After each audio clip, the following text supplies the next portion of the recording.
Yeah, so I'm a student of A Course in Miracles, which I guess probably puts me on the progressive path somewhat, but I'm just enjoying the journey, and it seems to be consistent with the non-dual teaching largely, but there's something the Course says about, I guess it feeds into free will, but it says that we are responsible for our thoughts because at the level of thought we have choice, and that our actions follow from our thoughts.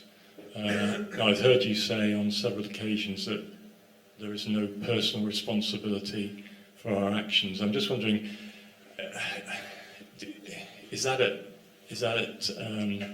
odds with that statement, or am I misinterpreting what's said in the Course? Sorry, remind me your name. Craig. Craig, it's not that there's no personal responsibility. I'm afraid it's worse than that. It's that there's no person. So the question as to whether the non-existent person has responsibility or not is... It doesn't mean there are not choices. There's just no chooser. There are choices. Let me ask you a question. Perhaps to offer you now. Would you prefer tea or coffee?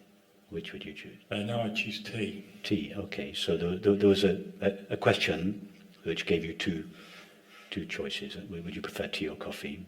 Pause. I'd prefer tea. That's a choice. Yeah. So you're aware of the choice. You're aware of the thought, I'd prefer tea. Now, see if you can find the chooser of that thought in your experience. Of that particular thought, I can't. Of any particular thought? Express a thought, Craig, for which you can find a thinker, a chooser. I can't, but what I can do is I can suppress certain thoughts that come up. I don't have control over. But okay, so take a thought. I'd like a glass of wine for dinner. Yeah, okay, now suppress that thought. Don't think that thought. You can have any other thought. Don't think the thought, I'd like to have a glass of wine for dinner, okay? In the next 10 seconds, don't think that thought. Okay, so now, having successfully suppressed that thought, see now if you can find in your experience, the suppressor of that thought, the one, the entity who suppressed that thought. So you're basically saying we don't have responsibility for No, I'm asking you to find the one who... I want you to answer your question, because whatever I say, Craig's not going to make any difference to you. But what you understand will make a difference to you. So I want you to find out for you. I'm just giving you some questions to ask yourself, to help you go through the process whereby you can find out from yourself whether there is one who is responsible. If there is one who is responsible, then it must be the chooser, the decider, the suppressor. Find that one. If you can find that one, then that one is also responsible. The one who makes the choices is responsible for them. But can you find that one? No, I can't. Well, until you can, Craig, presume that there is no one that is responsible for your thoughts. If you ever do find that one, then hold him responsible for your actions. And what's strange about this is that this understanding, people who have this understanding do not act in irresponsible ways. Strangely, and of course not so strangely, it's the people that do believe there is a chooser, a thinker, a decider, a suppressor in charge of their actions. Those are the ones who behave in irresponsible ways. Why? Because they believe that one is a separate self. They believe they are that separate person. And it is that belief that causes them to behave in ways that violate truth. Namely, that there is no separate person. There is only the one. So strangely, or I should say ironically, this understanding that there is no one responsible for our actions is the understanding that is required to lead a truly responsible life. I think that's the foundation of the Course's requirement for forgiveness, for universal forgiveness. Yes, I think you're right, yes.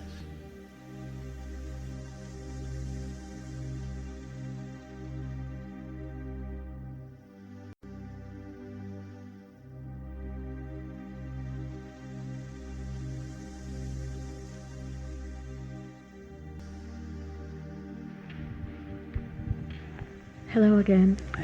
Um, I'm taking inspiration from the fact that thoughts do not only come into consciousness, but are made of consciousness.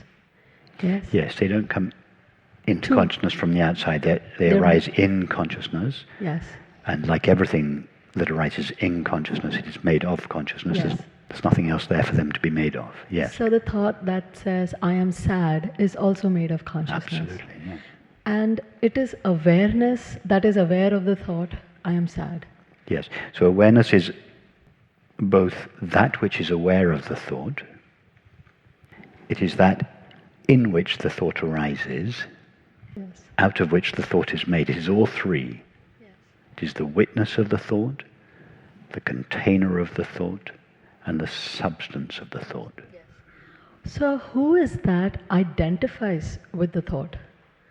Is it awareness itself again? So if I identify with the thought, I am sad, is it awareness identifying with that thought?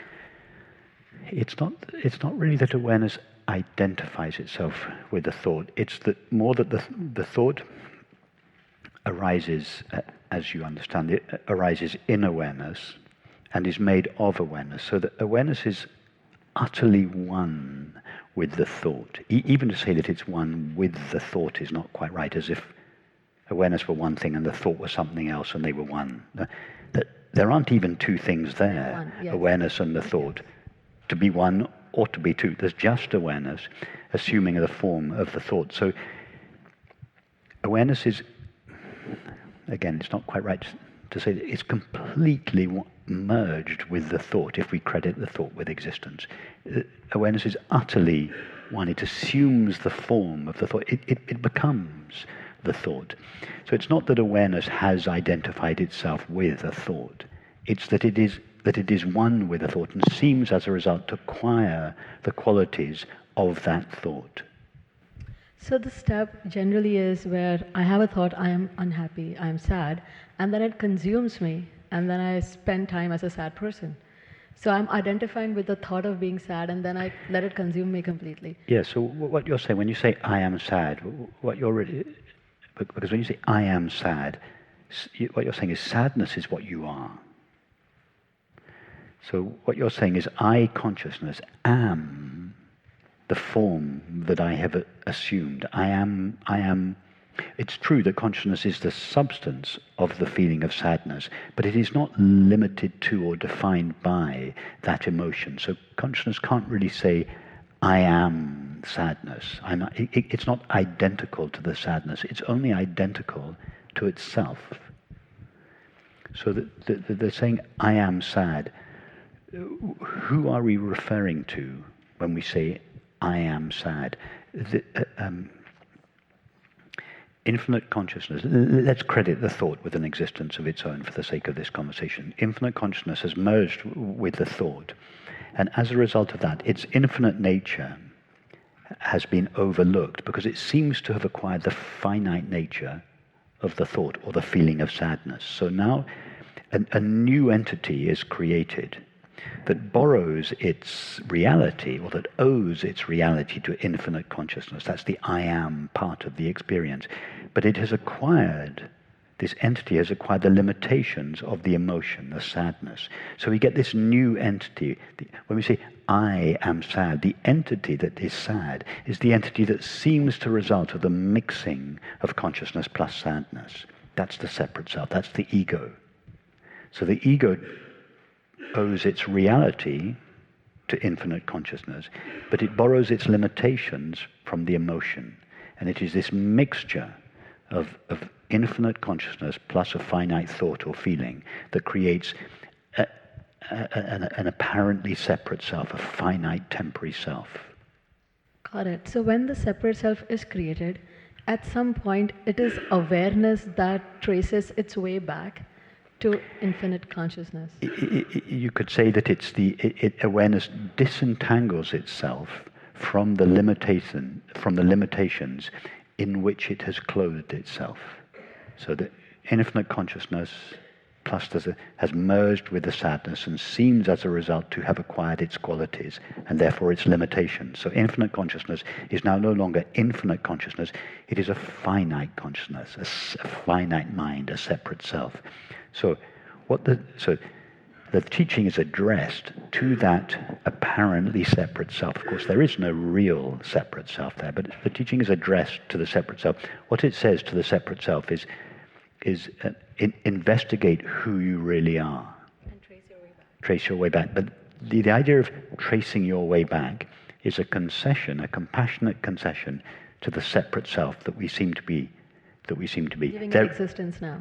Sorry. So we give the separate self an existence now just for the sake Well, of this the teaching credits the separate self with an existence of its own simply because the separate self has asked the question. I'm miserable, what do I do about it? And the teaching says, okay, you think you are a separate self that's miserable. This is what you can do about it. Stop trying to fulfill yourself with objects and distract yourself with objects and substances. Investigate yourself, trace your way back. That's just candy for the separate self. There is no separate self to trace its way back. What really happens is that it's consciousness that disentangles itself from its involvement in the emotion. So to answer my question, it was always John Smith who first decided to identify with King Well, we Lear? can't say he decided to, really.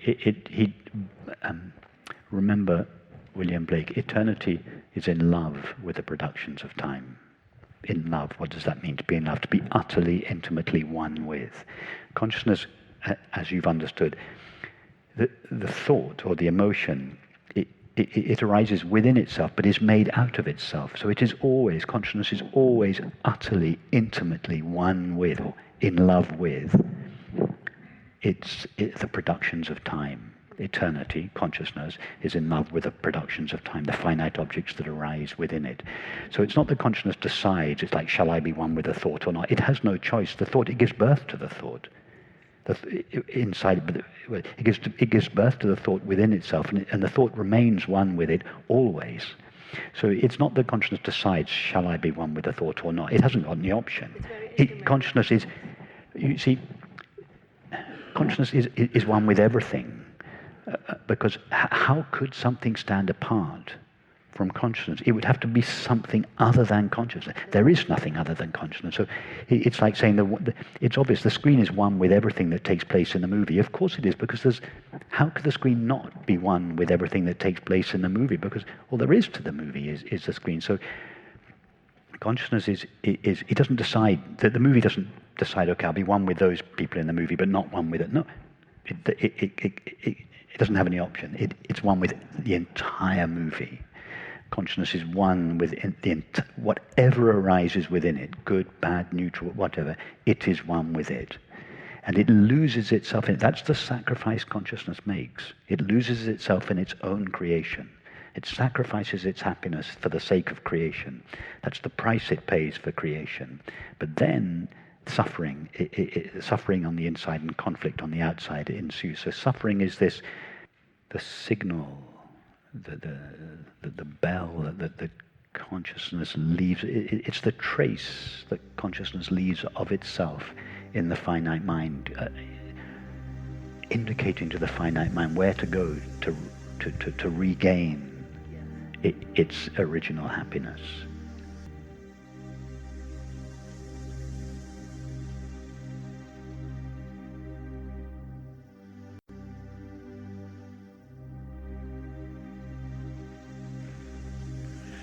Hi, Rupert. Catherine, first time here. I have a question about thoughts and where they come from, and why do I have certain thoughts and my next door neighbor has different thoughts. What I know you say, and Eckhart Tolle says, you don't think, your thought through, but I don't understand where they come from, or if someone invents something, where does that thought come from and why to a certain person? It's not so much that you don't think. It's that there is no separate you, either to think or not to think. There are thoughts, but no individual thinker of those thoughts. The individual thinker of our thoughts is itself just a thought.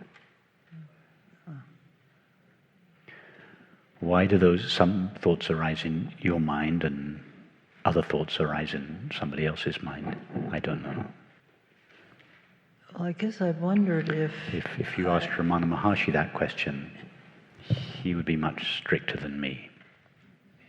Rather than just saying, I don't know, he would say, who wants to know? Because in that way, he would take you to a much more important question than the question that why do certain thoughts arise to me and other thoughts not arise to me. Well, that's just because your mind is configured in a particular way. It's just, but much more important than that is, why are thoughts arising at all? Where do they come from? To whom do they arise? And in that way, instead of tracing your thoughts outwards, you trace your thoughts backwards, inwards. And you find the place in yourself from which they arise. The place from which a thought rises is obviously itself prior to thought. And that's the really important question. What is that placeless place? So that's the more important question. But if your question is really, why do certain thoughts arise in my mind? The answer is, I don't know.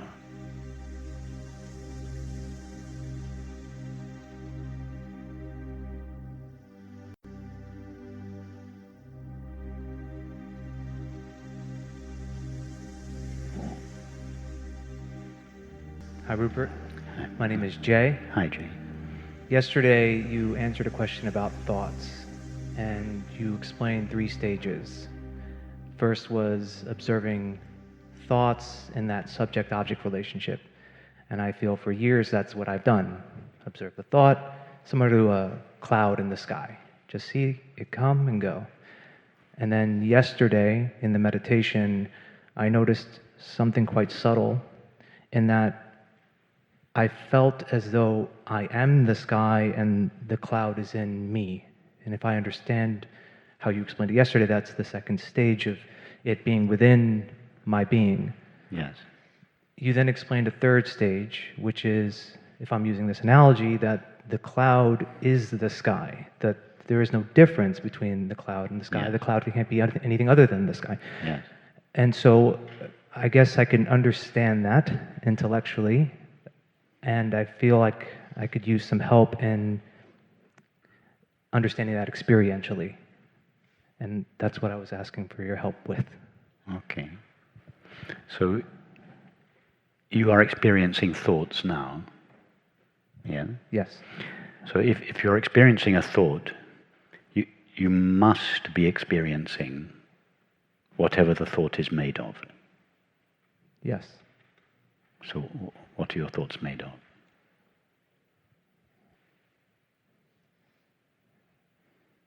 I guess I don't know. There could be a thought that's an image or a thought that is words, but... Okay, but let's take a thought that appears in the form of words. What should we have for dinner tonight? Mm-hmm. Any thought. If you're experiencing that thought, you must be experiencing its reality, what it's made of. If you're watching a movie, you must be seeing the screen. You can't watch the movie and not see the screen. Right. You may not realize you're seeing the screen, but nevertheless, you are seeing the screen. You are seeing the stuff, relatively speaking, that the movie is made of. Now, if you're having a thought, if you're knowing a thought, you must be experiencing whatever it is that thought is made of. So, just as all you need to do to find out what the movie is made of is to go up to it, touch it, come close to it. When you look at it from a distance, it looks like a landscape. When you come up close to it and touch it, you touch its reality, the screen. So it's the same with a thought. You have to go up close to it. You have to touch it, so to speak. And do that now. What do you find? Touch your thoughts. Taste them. What What's there? I guess the only thing that is there is kind of an awareness of it. It's like a knowing of it. I can't think of anything else. Okay. So you say that there's the knowing of it, the knowing of the thought. So you have this, you go up to the thought, you touch it, and you say, all that's there is the knowing of it. But so you have the knowing, but what is the it? You say the knowing of it. Where is the it apart from the knowing? I understand when you say, I touch the thought, I find knowing. But you didn't say that. You say, I touch the thought, I find the knowing of it. What's the it? There is no it. Perfect. That's it. There is no it. It's just knowing. When you reach out your hand and touch the cloud, all you find is the sky. When you reach out your hand, touch the stuff the thought is made of, all you find is knowing. Not the knowing of it. Because you never find the it, you only find this, the only substance you find in the thought is knowing, just as the only substance you find in the landscape is the screen. It's never the screen and the landscape. It's just the screen. It's never the knowing of thought. It's just knowing, assuming the form of thought, but without ever becoming a thought. Always remaining itself, appearing as the thought, just as the screen always remains itself and appears as the landscape, but never becomes the landscape. So there are no such things as thoughts.